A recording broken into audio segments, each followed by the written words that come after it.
Hello again, welcome to another edition of Crop Life Retail Week. Paul Schrimpf. I'm joined this week by Dan Jacobs. So we have evacuated the rest of the office except for me out to the Commodity Classic Trade Show in Anaheim, and we'll hear a lot about that next week when Eric returns and Matthew and the team. I know there's a lot of things going on at that conference, but hear more about that. Although we'll mention, of course, we did hear about the Dow DuPont name being released, Corteva, which caused a little bit of consternation in terms of how we pronounce, which and I understand that was also a challenge at Commodity Classic from a few people I talked to about how do you say that? But Corteva is the new name, and it's great to see this merger finally kind of moving forward. You get maybe get a little bit more traction behind it, and hopefully see some things rolling out from them. And then earlier this week, since I wasn't in Anaheim, I was actually in South Dakota talking to some folks on the precision ag side. Did a precision ag conference in Aberdeen, and did a couple of visits along with the cover story. One of the things I found that was really interesting was one of the conversations I had with a retailer was how few growers are actually using wireless connectivity in terms of sending data across the lines. He estimated that less than 20% of his growers are actually exchanging data via electronic means, which is interesting. He said part of it is cost of growers, and growers don't necessarily want to pay the cost to have these systems in place. But the other thing is, this continuously nagging lack of wireless availability in rural America and rural broadband. We've heard the administration talk a lot about that, and hopefully initiatives continue to move forward. But it's a real drag on precision ag adoption. Mm-hmm.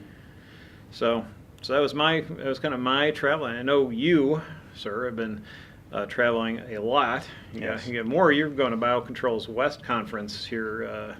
Next week. If anyone's going to that, you'll be seeing him there. But you were in Spain and Italy, I believe. That's right. We spent 2 weeks in Spain and Italy. We're going to be doing a market report, so you can look for that in AgriBusiness Global coming up.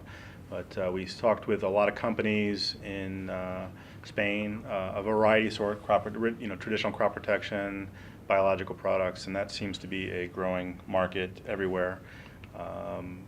It's very popular. It's people are getting more and more interested in it. Mainly, it's driven by consumers. They're getting much more knowledge about where their food is coming from, so they are demanding it really, and growers are responding. Mm-hmm. That's both in Spain and Italy. We also talked a little bit about, you mentioned precision ag, and that's a growing area as well. A lot of the companies we talked to were very interested in pursuing that and providing total solutions for their growers. Mm-hmm. So we're going to talk about all about that in our upcoming report. Yeah, it's interesting. We just had a biologicals report in Crop Life, and we had actually 9 sponsors, which it's great. Of course, it's great for business, but it just shows the interest that's in the biologicals market here in the States, and the interest that folks have in trying to get access to shelf space and mind space with retailers. It's still regulatory wise, it's a little sketchy in terms of how not really having a firm foundation as to product efficacy and things like that from an outside third party perspective. But there's certainly seems like a lot of interest, and it's great that there's interest over there as well. Yeah, you mentioned regulatory. That's certainly an issue for anyone in the EU. They have a lot of concerns over there about how their products get registered, and it gets pretty complicated, and they have to sort of maneuver their way through a lot of government regulations, not through the EU itself, then their own countries, and then sometimes depending on where you are and what products or what crops you're working with, even regional stuff. There's especially with like the grapes and things like that, and mm-hmm. the wine region, they have their own sort of set of circumstances. So there's a lot to weave your way through when you're dealing with when you're a crop protection company in the EU. So yeah, absolutely.